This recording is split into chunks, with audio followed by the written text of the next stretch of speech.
కరా శుభకరా దేవా దీనాధార తిమిర సంహార దినకరా శుభకరా. ఆయన యొక్క కాంతి కిరణములే సమస్త భూతముల యొక్క కన్నుల మీద పడతాయి. యస్మిన్ తేజశ్చ చక్షుశ్చ, అన్ని భూతముల యొక్క కన్నుల మీద పడి చైతన్యము కలుగుతుంది. కలిగి సమస్త ప్రాణులు కందెరయగుచు అంటారు తిక్కన గారు. అన్ని ప్రాణులు కళ్ళు తెరుస్తాయి. కళ్ళు తెరిచి ఎదురుగుండా ఉండేటటువంటి వస్తువుల్ని చూడడం మొదలు పెడతాయి. ఈ చూడడం మొదలు పెట్టడం అనేటటువంటిది భోగముల యందు సగం భాగం. ప్రత్యేకించి సుఖాలు అనుభవించారండి అంటారు. ఆ అనుభవించినటువంటి సుఖాలలో సగం సుఖమంతా దేన్ని ఆశ్రయిస్తుంది అంటే కంటి యొక్క గుడ్డు సూర్యుని యొక్క కిరణముల తేజస్సుని పుచ్చుకోగలిగితే వాడు 50% సుఖాల్ని పొందుతాడు. లేనినాడు ఈ బ్రహ్మాండమునందు ఎన్ని సుఖములున్నాయో అందులో 50% సుఖాలు వాడికి లేనట్టే. అందుకే సుఖములన్నీ దేన్ని ఆశ్రయిస్తాయంటే సూర్య కిరణమును ఆయన కాంతి కన్ను పుచ్చుకోవడం మీద ఆధారపడి ఉంటుంది.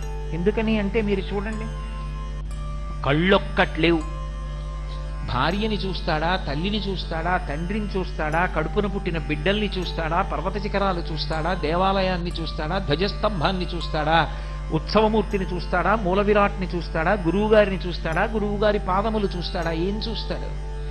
భోగములలో సగం భోగాలు పోవడం, జీవితంలో భయం, ఈ రెండు దేని చేత ఉంటాయంటే కంటి యొక్క గుడ్డు సూర్యుని యొక్క కిరణమును పుచ్చుకోలేనటువంటి స్థితి చేత. అందుకే ఇన్ని భోగాలకి కారకుడై మహానుభావుడైనటువంటి సూర్యుడు ఆ పర్వత శిఖరం మీద, సౌమనస పర్వత శిఖరం మీద ఉదయిస్తాడు. బంగారుతో తయారు చేయబడి ఆ పర్వత శిఖరము పచ్చటి కాంతితో ప్రకాశిస్తూ ఉంటుంది.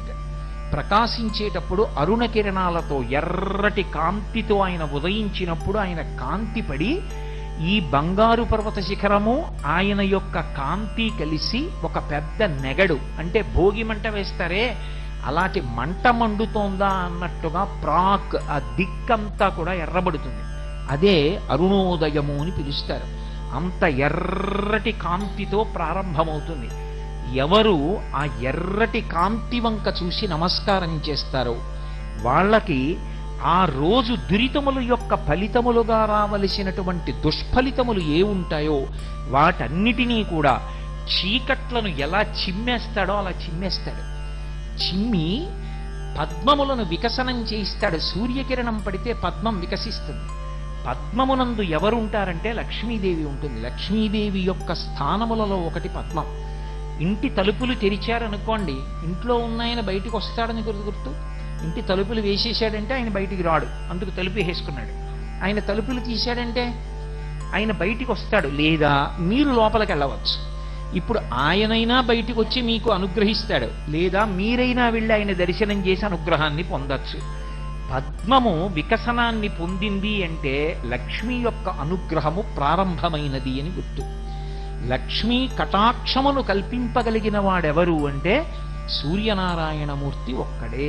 అందుకే ఆయన ఉదయిస్తున్నప్పుడు ఆ అరుణారుణ కాంతుల వంక ఎవడు చూస్తాడో, ఎవడు చూసి దర్శనం చేస్తాడో, ఎవడు నమస్కరిస్తాడో వాళ్ళకి విశేషమైనటువంటి అనుగ్రహం. ఒకటి, దురితము యొక్క ఫలితము తొలగదోయబడుతుంది.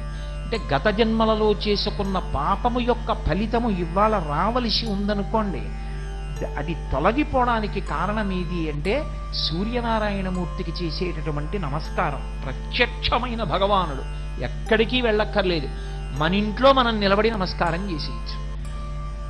రెండవది, ఆయన లక్ష్మీ కటాక్షాన్ని ప్రసరింపచేస్తాడు. ఏ దురితము ఉన్నదో దాన్ని పోగొట్టడమే కాదు, దాని స్థానంలో ఐశ్వర్యాన్ని తీసుకొచ్చి నింపుతాడు. అందుకే యోగము క్షేమము అంటారు. ఈ రెండు ఈశ్వరుడు ఇస్తాడు. క్షేమము అంటే ఉన్నది ఉండుట, ఏది ఉండాలో అవన్నీ ఉండాలి. అందుకే పూర్వం ఉత్తరం రాస్తే క్షేమం అని రాసేవారు. అంటే అవతలవాడు చదువుకుని ఉద్వేగపడక్కర్లేదు, ఏవేవి ఉండడం వల్ల నేను సంతోషంగా ఉంటానని నువ్వు అనుకుంటున్నావో అవన్నీ ఉన్నాయి, ఏవీ జారిపోలేదు. యోగం, నేను సుఖపడడానికి కావలసినటువంటి వస్తువులలో కొత్త వస్తువులు సమకూడే, యోగం. ఏదో ఇంతవరకు నాకు ఒక వాహనం లేదు, కాలినడకన వెడుతూ ఉండేవాడిని. నేను నిన్న ఒక వాహనం కొనుక్కున్నాను అనుకోండి, ఇప్పుడు నాకు వాహన యోగం పట్టింది. అంటే కొత్తగా నాకు ఒక సుఖం వచ్చింది. యోగమును క్షేమమును ఇవ్వగలిగిన వాడు పరమాత్మ. క్షేమమునకు భంగకరము ఆపద. ఆపద అంటే మన బుద్ధి చేత తప్పించుకోలేనిది, ఈశ్వరుడు మాత్రమే తప్పించగలిగిన దానిని ఆపద అని పిలుస్తారు. ఆ ఆపదను తొలగించగలిగిన వాడెవరు అంటే ఆ అరుణారుణ కాంతులతో ఉన్నటువంటి సూర్యనారాయణమూర్తికి నమస్కారంతో రోజు ప్రారంభం అవ్వాలి. అందుకే త్రైవర్ణికులు అంటారు. అంటే యజ్ఞోపవీతం వేసుకునేటటువంటి అధికారం ఉన్నటువంటి వర్ణముల యందు జన్మించినటువంటి వారు కొంతమంది ఉంటారు. వాళ్ళకి సూర్యోదయ కాలమునందు, మధ్యాహ్న కాలమునందు, ప్రదోష కాలమునందు విశేషమైనటువంటి విధి ఏర్పాటు చేయబడింది. అది సూర్య సంబంధమై లోకమునకు ఉపకారము చేసేటటువంటి ప్రజ్ఞతో కూడుకుని ఉంటుంది. 4వ వర్ణము వారు సూర్యోదయ సమయంలో ఏమీ చెయ్యకుండా ఉండవచ్చు అని అనుకోకూడదు. స్కాంద పురాణంలో వ్యాస భగవానుడు సూర్యోదయ సమయంలో తప్పకుండా సూర్యనారాయణమూర్తి వైపు తిరిగి చెయ్యవలసినటువంటి స్తోత్రాన్ని మనకిచ్చాడు. ఆ వ్యాస భగవానుడిచ్చిన స్తోత్రం ఏదుందో దానిని 4వ వర్ణము వారు ప్రాతకాలంలో ఆ స్తోత్రం చెయ్యాలి సూర్యానుగ్రహం కోసం. మిగిలినటువంటి ముగ్గురు సంధ్యావందనం చేస్తారు.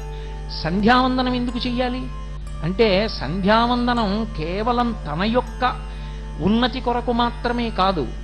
ఆ ముగ్గురికి యజ్ఞోపవీతం ఎందుకు వేస్తారంటే 2 కారణముల చేత వేస్తారు. ఒకటి, ఎంత కష్టం వచ్చినా చచ్చిపోకుండా బతికి లోకానికి మార్గదర్శకుడు కావాలి.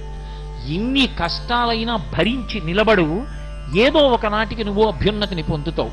ఇది నిరూపణం చేసి లోకానికి మార్గదర్శనం చెయ్యాలి, కష్టాన్ని ఓర్చుకోవడం. అందుకే చూడండి, పాండవులు లక్క ఇంట్లో పెట్టి కాల్చేస్తే బయట పడిన తరువాత భిక్షాటన చేసైనా బతికారు. ఇంత కష్టం వచ్చింది, ఎందుకు ఈ బతుకని వాళ్ళు ఆత్మహత్య చేసుకోలేదు. మనకి శాస్త్రములన్నీ అవే మాట చెప్తాయి. కళ్యాణి బతగాదేయం లౌకికి ప్రతిభాతిమా ఏతి జీవంతి మానందో నరం వర్ష శతాదపి అంటుంది సీతమ్మ రామాయణంలో. 100 సంవత్సరములు ఆయుర్దాయంతో నిలబడినవాడు ఎన్ని కష్టములు పడనివ్వండి, చిట్ట చివరి క్షణంలోనైనా శుభవార్త వింటాడు. ఓర్పు అనేటటువంటిది అంత అవసరం జీవితంలో. కాబట్టి ఆత్మహత్య చేసుకోకూడదు. లోకమంతా ఎన్ని కష్టాలలో ఉన్నా తాను మార్గదర్శకుడై యజ్ఞోపవీతం ఉన్నవాడు కష్టాన్ని భరించి నిలబడి లోకానికి మార్గదర్శనం చేయించగలిగిన వాడై ఉండాలి. అంతేగాని కష్టం వచ్చిందని వాడే భగవంతుడిని వదిలేశాడు అనుకోండి, ఇంకా మిగిలిన వాళ్ళకి భగవంతుడిని అందించేవాడెవరు, మార్గదర్శనం చేసేవాడెవరు? కాబట్టి శరీరం విడిచిపెట్టకూడదు. 2, సంధ్యావందనం ఎందుకు చెయ్యాలి అంటే సంధ్యావందనం ఎవరికి విధించారంటే లోకోపకారం చెయ్యవలసిన వాళ్ళకి, ప్రతినిత్యం కాయ కష్టం చెయ్యవలసిన అవసరం లేని వాళ్ళకి సంధ్యావందనం వేసింది శాస్త్రం. తప్ప కొంతమందితో సంధ్యావందనం చేయిద్దాం, కొంతమందితో సంధ్యావందనం చేయించద్దు, అది శాస్త్రం యొక్క లక్షణం కాదు. వాళ్ళు కష్టపడి ఉండవలసినటువంటి వాళ్ళు. వాన పడుతోందంటే తెల్లవారకట్ట రైతు పొలానికి పరిగెడతాడు. అతన్ని నువ్వు సంధ్యావందనం చేయాలంటే పంటలు ఎక్కడ పండిస్తాడు, అందరికీ అన్నం ఎక్కడ దొరుకుతుంది? అందుకే అతనికి ఎప్పుడు ఖాళీ దొరికితే అప్పుడు ఒక్కసారి సూర్యనారాయణమూర్తి వైపు తిరిగి స్కాంద పురాణాంతర్గత స్తోత్రం చేస్తాడు. కానీ యజ్ఞోపవీతం ఉన్నవాడు అర్ఘ్యప్రదానం చెయ్యాలి. ఎందుకు అర్ఘ్యప్రదానం చేయాలి? అసలు సూర్యుడికి అర్ఘ్యం ఎందుకు అంత అవసరమైంది? అర్ఘ్యం ఇవ్వకపోతే ఏమవుతుంది? ఎందుకు ఈ త్రైవర్ణికులంటే సంధ్యావందనం చెయ్యవలసినటువంటి కర్తవ్యమున్నటువంటి వాళ్ళు ఎందుకు అర్ఘ్యప్రదానం చేస్తారు 3 సంధ్యలలో? అందులో ప్రత్యేకించి ప్రాతఃసంధ్య, తెల్లవారుజామున సంధ్యావందనానికి అంత అవసరం ఎందుకు వచ్చింది అంటే దానికి ఏ అవసరం చేత చేయించారో చెప్పారు. ఆయన సూర్యనారాయణమూర్తి ఉదయించేటప్పుడు ఆయన ఉదయించకుండా చేసేస్తే ఇక లోకములకు కాంతి ఉండదు.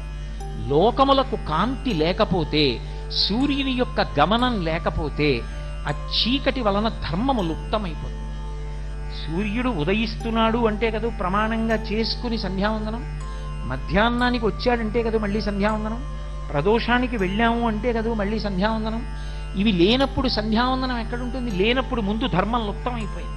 ఎందుకంటే సంధ్యాహీన అశుచి, సంధ్యావందనం చేయకపోతే అశౌచంతో ఉన్నవాడితో లెక్క, వాడు ఏ కార్యానికి పనికిరాడు. అందుకే ఆ రాక్షసులు ఏం చేస్తారంటే అసలు సూర్యోదయం జరగకూడదు అని చూస్తారు. అలా చూసేటటువంటి రాక్షసులకు మందేహులు అని పేరు.